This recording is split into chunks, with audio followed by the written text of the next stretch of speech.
Welcome to today's podcast, Interns Connect. My name is Tammy, and I'm super excited to have our guest today. Uh, his name is Sadiq, and he's also a fellow MBA intern here at Microsoft.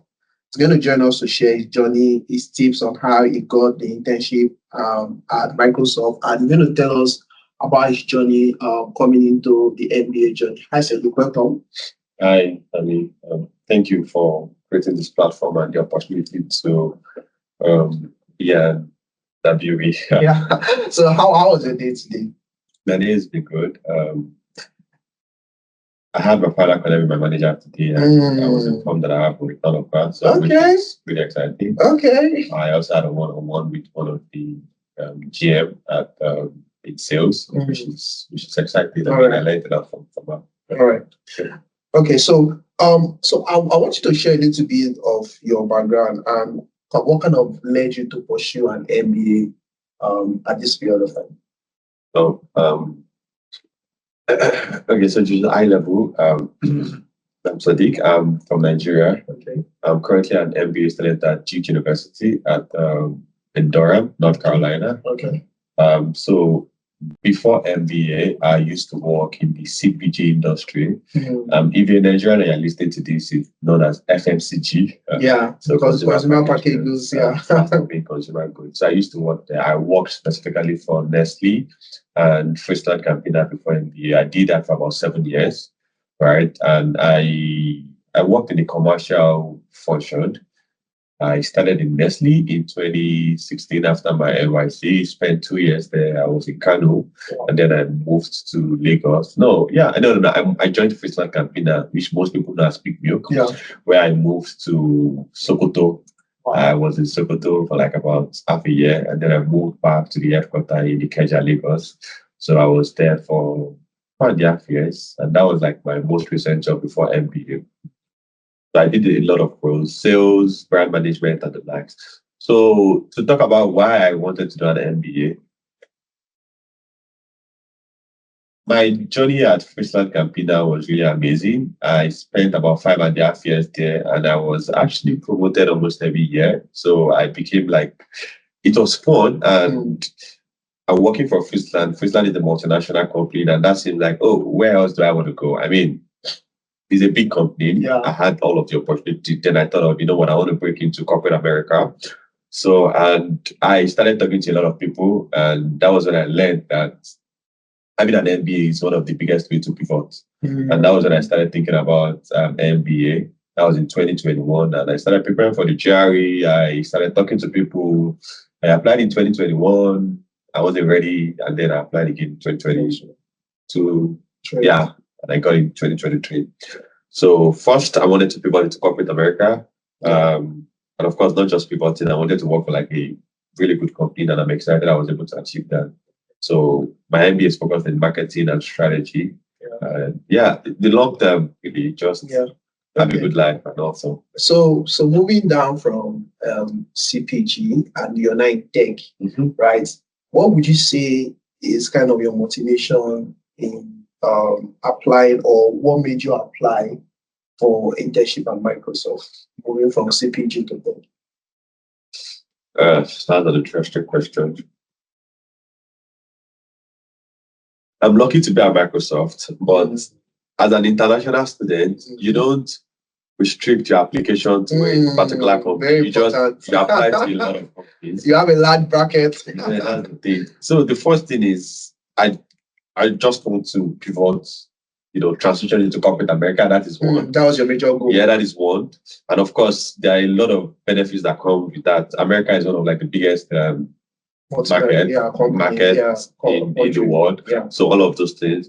And the second one is, you apply to everywhere, but you have some specific companies on your radar. Microsoft is a very big company, and as an international student, immigration, you're thinking about sponsorship. Like big tech actually tops the chart when it comes to the people that sponsor. That was the second one. The likes of Amazon, Google, and the rest. Yeah, personally, I know tech is talking about AI. I think AI has actually made tech very relevant. True. I looked at it as, which company is actually in the forefront of this revolution? Microsoft did. Yeah, so that's in addition to AI. And Microsoft did a partnership with OpenAI. So all of those things. So that actually made Microsoft very attractive. True. So that's on the business point of view. And on a personal point of view, really, I love working with Excel. And personally, Excel has actually transformed my life. I said I've been promoted almost every year when I was in Excel. And the honest truth is Excel transformed my life. Wow. Yeah, I learned Excel to the extent that people just come to me when they need to do something on Excel, and that was how I became very relevant at work. So I thought about that was going to increase your value. Yeah, that actually made me very valuable. I think I need to go and learn it. I mean, trust me, and I tell you, not even MBAs, I tell fresh graduates, if you really want to transform your career or you want to just go learn Excel. At this point, I mean, you can also learn Power BI, and with AI, I don't know, maybe AI will be like the next analysis. So also learn Excel, and of course, stay abreast with AI evolution and all. So yeah, I think that's why Microsoft. Okay, so when you actually moved down to the United States, that was in fall. Yes. So when would you say you started the application phase into your internship search, and how many would you say you apply as an international student? Maybe a range? Okay, I think your question is in two phases. The first one is when did you start the application? Right? Because I get a lot of people that says that you have to start applying at this period of time for this company, this period of time for this company, right? What are kind of the bracket of location? Because your major goal was corporate America. You were focused on corporate and tech, actually, corporate and then tech, because of how relevant tech was becoming an AI. Okay. That was it was going to affect all of the industries. Okay. So which industries did you apply to specifically? And when did you start applying? Okay. So thanks for that clarity. Two questions. Which industry did I apply to, and what was my timeline? So talking about industry, I applied to all industries. And that is because my experience is unique with someone with a commercial background. True. I'm actually relevant across all industries. Yeah. So I've done real sales, field sales, that's customer facing. And then I did business analysis. And then I did brand management, which is marketing. And then I did Salesforce effectiveness. Every organization, every industry has marketing, and they also have sales, because if you are not a non-profit, your goal is to make money. So you have a commercial arm. So knowing that, my strategy was I looked at it by industry, and then I looked at it by function. So I did consulting. Okay. I did tech. Okay. I did CPG, right? Okay. So those are the top three industries I focused on. Yeah. Now let's talk about function. Yeah. Go back to industry. I also did healthcare. Oh, yes, healthcare because because your background was in healthcare. Yeah. I have a bachelor's degree in medical physiology, and I did medical marketing, and Nestle. I sold NAN, Fuiso, people want to try all of those things. So those four: tech, CPG, healthcare, and what the last one again? Just those four basically. Yeah. And then I looked and I looked at function. So that function actually made me apply to different organizations. Okay. If you're a supply chain company, if I say, what is the commercial one, I will just apply. And that really helped. It turned out good because I did almost, I think of 7 interviews. Wow. And I applied I can't count the number of companies I applied to, but I know that on my laptop, I had tech applications, I had consulting folder, I had CPG. Yeah, marketing. For commercial, I just put it there, commercial in general. So I had those folders and I was just applying. And eventually it turned out really well. Yeah. So when did you start? So when did I start? Different industries have different timelines. Start dates, yeah. For tech, so the saying was that tech is usually towards December. But I would not advise you that tech is that's not true. Tech is you need to stay abreast and be very close to their portal. Yeah. As they drop it, because it's usually on a rolling basis, as they drop it, apply. So that means is you need to prepare ahead. True. Right? If you are new, if you're a fresh new MBA stuff now, I assume, from Duke, this is the week of the orientation because this is like the last week of August, and that's when it starts typically. So you should already start thinking of, preparing your resume and all. Because once the likes of Amazon, Microsoft, and the likes drop their release, they open the application, go for it. Yeah. The earlier the better. That's for tech, and that's what I can tell you. It is on the rolling basis. Yeah, that's that for tech. For consulting is pretty on like on the later side. It's typically January. I did ZS consulting interview. I did PCG interview as well. Okay. So it was around January. Wow. Yeah. So you just need to start connecting, networking, and the like.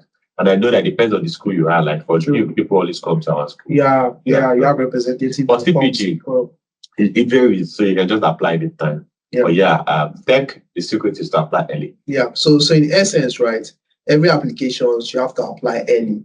Yes. Right. Yes. And we can categorize early as maybe in August for some companies. Yes. Some companies it could be as early as September, October. Yeah. But the major thing is be abreast with the companies, portals, their websites, follow all their social media platforms, right?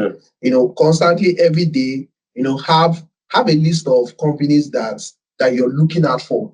Yeah. Right. Either in a different sector, go through their portals, check what is happening, and it will actually help you. Yeah, that makes sense. I have a strategy, like I said, either function or industry. That's the first thing. Yeah. The second thing is you can have a list of companies based on what you classified, and then best practice, have an Excel and have different tabs, have all of these things, put the timelines there. So when you open it, if you are really good in Excel, you can formulate it that when it exits this date, it should go red. So Yeah. In fact, you can even put it on your calendar that this is the deadline, and that way. So that's like the second thing I did. And the third one is just stay connected, keep connecting with people.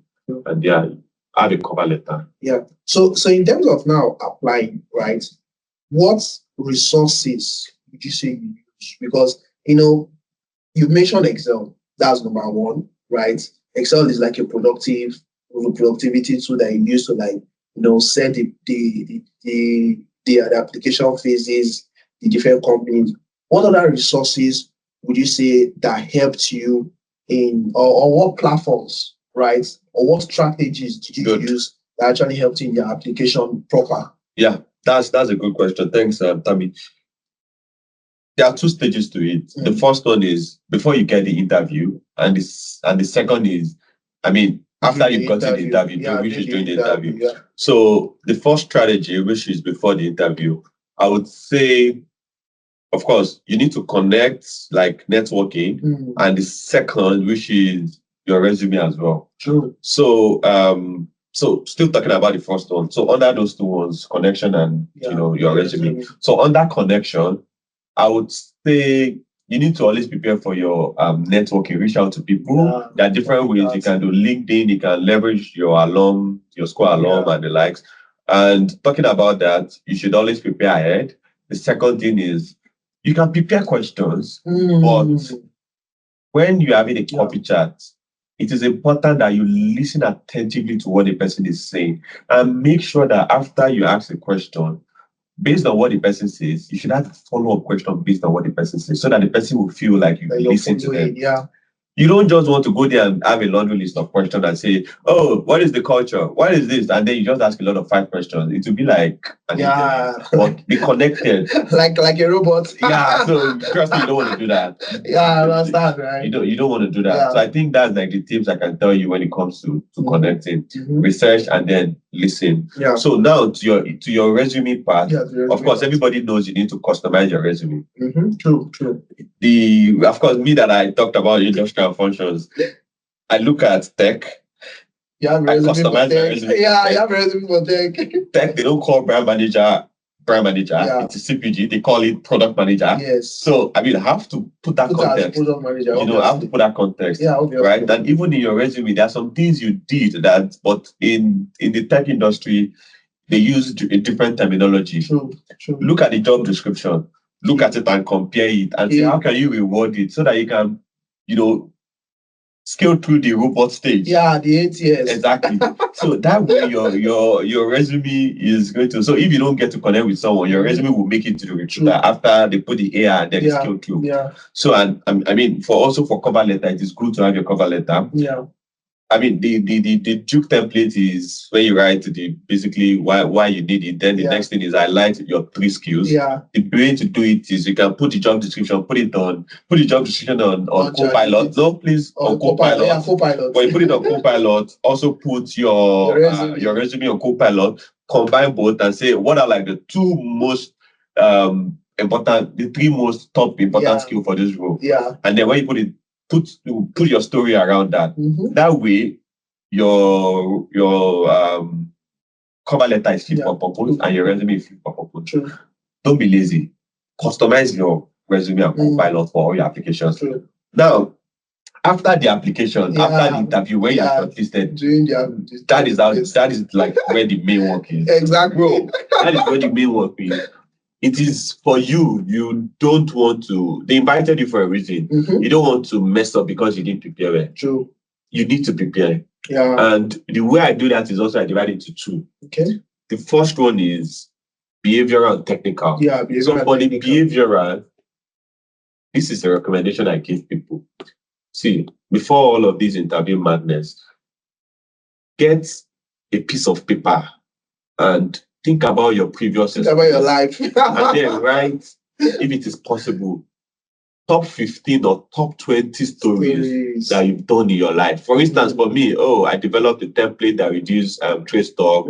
I've come up with a strategy, a framework. Like those things you even did in your university days. Write everything, top 15 or 20, and write it on a piece of paper like what's it called, star framework. Yeah, the star framework. You know, of course, sometimes it depends on your school. You can have the bluff, which is bottom line up front. Yeah, did you kids understand what I mean? Yeah. So when you put all of this together, at that point, you are fully grounded for any behavioral question. Because if you have 20 unique different stories that is structured, there is no behavioral question that they would ask you that you would not know. True. And it is once you have it, you would always, it's just like preparing for Amazon interview. Talk to someone who has interviewed with Amazon. I interviewed with Amazon. Yeah, it was okay. That is how they prepare for it. So if you have that up front, you can scale through it. For the technical ones, I'm sure you just talk to the people that are already working there. Go online. If it is consulting, prepare your casing. If it is tech, know your 4 Ps. Be sure, know what just do that. So those are like the 2 ways. But the work, you need to put in the work for the interview. Yeah. And one last piece, if you are a foreigner, like an international student, if you are an international student, be it you're from Africa, be it you're from any part of the world, I'm probably you're not a US citizen. Yes, I mean, or you didn't grow up in the US.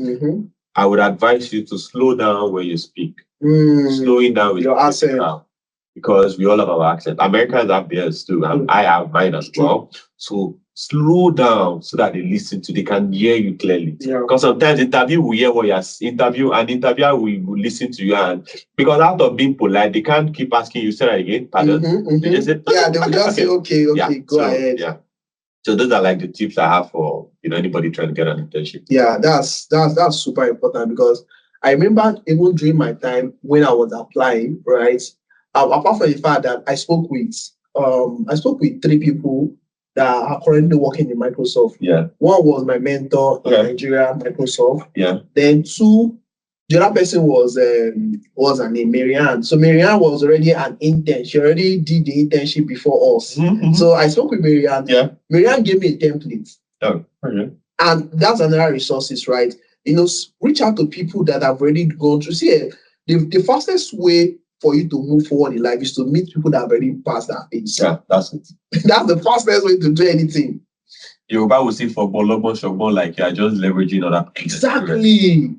Exactly. So Marianne has already done this thing. She has already documented this process, and she just gave me a Google Doc that has all the questions, like behavioral questions, product questions, technical questions, general questions. I got all those information. So with that, I was able to use it to prepare. And the last person I spoke with was someone that just finished the internship immediately. I was there. So leveraging on people's success was also important. Like you mentioned, also AI, right? AI was another key thing, right? I was able to put it on Copilot, and after I've developed my stories, and the stories are important because one of my questions or one of my interviewers, when they looked through my resume, it was something I did in my university days, in my 300 level. They were like, "Oh, you did this thing in your store," because those were like part of the things I put in my volunteer, and it was even a volunteer. It was not like a work. It was a volunteer experience I did. I was the on campus director for Hot Prize, right? And we kind of organized. So Hot Prize is like a very big social good SDGs stuff and the rest. So I was very passionate about SDGs and the rest. So I was on campus, and we had like a competition to win like $1 million. So I actually put all this information. So like, you organize the competition, like people have to win. So I had to start talking about all what I did, the solution we created. Obviously, the STAR method, right? The situation, the task, the action, the result, and Microsoft has the last arrow, which is the reflection. The reflection is key. The reflection. Like learning. Yes, the learnings. Yeah. So what are the things you learned? What are the reflection you got? So that is very, very, very important. Yeah. All right. So like this is your final week in working here in Microsoft. How would you say is your experience being an intern at Microsoft? Oh my God, the experience is fantastic. Nothing short of awesome. Like, bro, this is the best place to be. Exactly. And I wouldn't even lie. I'm not capping, bro. This is like, no cap. no, I'm not capping. This is the best culture. Yeah. The best environment. Yes, really. And like I said, when I started my internship, I actually put my learning into three categories. Really, I wanted to learn about how product marketing is different in the tech world. I mean, considering the fact that I'm from like the CPG industry, I learned that. And my manager, Jolene Tam, I'm super excited I worked with her. I learned about it. I was able to work on like really impactful projects. So that stimulated me mentally. I like that. And the second was, Microsoft is like a fast-paced environment, considering the fact that we are taking the lead in this AI. Yeah, so, there's a lot of learning, and the fact that we are moving into the high-performance culture. So I learned a lot of that. Talking about the culture, God, the culture is awesome. Really good, amazing, good people, chilled lifestyle, just calm and cool. Yeah. I went on a hike with my skip level. It is like the highlight of my experience. For your information, if you are listening to this, I hiked 10,000 feet and I did 9 miles, 10 hours hike. And wow, 10 hours. Yes, 10 hours. And I was in my skip level. It was really interesting, amazing. I look forward to coming back here next year, July, and I can't wait to be here. It's been an amazing experience. Yeah, from your voice, like you are hired so much. I'm super excited about this experience, and I'm pro Microsoft anytime, any year. Okay. Yeah. All right. So let's talk about what advice would you give to maybe future MBAs or maybe future international students that are currently applying. They are looking forward to apply to Microsoft or any other tech companies this coming application cycle. I mean, I won't say anything different from all of the things I've said, Yeah, but I'm just going to summarize it. You want to highlight two things? If I'm going to highlight... Or just summarize it. I think it's basically going to be the before and after that I said, which I will just put it into maybe 4 or 5 thereabouts. Yeah. The first one is you really need to reflect on how you connect with people. And this is not just going to be about tech. It is about all the industry. True. I'm from Nigeria, and small talks, connecting is not our thing. Yeah. They just want to know, you sabi do the job? Yes, you can do the job. But in the US, you need to know how to do the small talk. Yeah. And knowing how to do the small talks is not, in my honest opinion, it's not about going to watch football and then you can talk about football. I mean, that helps, but it's about listening and really looking at the person's experience and identifying similarities and asking thoughtful questions. The person wants to feel heard, and then you're able to connect. And you go there with a lot of energy. Bro, I just finished a one-on-one right now with someone my mentor connected me with. I didn't have a night's sleep yesterday, but I knew I was going there. I need my energy to be there. Bro, I went to take coffee and I was smiling and giving in energy. So your energy needs to be. That is the first thing about Connect. The second thing is about you don't have to be lazy, bro, when it comes to like adapting or customizing your resume to any job application. And it's also applicable to Microsoft. So do the job, do the work. The third one I think is when you eventually land the offer, right? You need to do the work, man. Just write down your story. That when someone asks you any behavioral question whatsoever, because you've written the story down, it feels like you're reading from what you've written down. I would recommend you use your hand to write it. Yes, exactly. Shout out to Joshua. That is my person. Is a senior product manager at Amazon. Write it. Shout out to you and Yola. We worked together at Nestle. He guided me, mentored me, and I really appreciate everything you did. So write it down, and then you have this picture in your head, right? And of course, the technical one. And please apply on time. You cannot ever emphasize that. I missed one application. I did a nice connection, like networking with someone at Amgen. Okay. I mean, of course, this strategy I told you, listen, go there with that energy. But unfortunately, because I was super busy, I missed the deadline. Wow. This lady wrote an email to me and be like, "Hi, Sadiq, it's unfortunate and I'm highly disappointed that I was looking at the people that applied. I didn't get your application. Despite all the energy and the passion that I saw, I didn't see your application." So wow, that cost me Amgen interview. But I'm glad I'm at Microsoft now, and I'm very happy at Microsoft. So I'm just telling you that you need to to finish strong. Yeah. So please don't miss any interview. What's it called? Application deadline. Okay. Yeah. So that's all I can say really. And apply on time, guys. Yeah. You should. So in last thoughts, right? Is there anything that you wish you had known before you start the application process, or anything that you would want to do? Apart from everything that you said, anything that you know, or anything that currently now, what you know now, if you're starting the application, is there anything that you would have done differently or something that you did not do? That's interesting. I think two things, which I'm glad I realized that during the course of my application, but I realized it in like January or December. Oh, okay. Yeah. Two things, and I've talked about them. The first one is like the connect. Like, you need to listen and ask based on what the person said. True. This thing works. Yeah. That you need to talk slowly. True. As an international, you need to talk slowly. Yeah. That's one thing. Yeah. And the second thing that I wish I knew was, so I told you I did like about seven interviews. Yeah. The first two interviews I did, which was, I didn't get those interviews. I didn't get those offers. Yeah. But after I completed those stories that I told you, the other 4 interviews, I got on the phone. So it was amazing. And then I said, Amazon, that's why. So please write those stories and then get the content. Because I don't know the school you are. Chit chat and networking, coffee chat is a big part of this. So please try and do that. If there's any other thing, yes. Don't say you want to, I don't know, especially the top guys. You always say you want to do only consulting. Bro, don't do just consulting.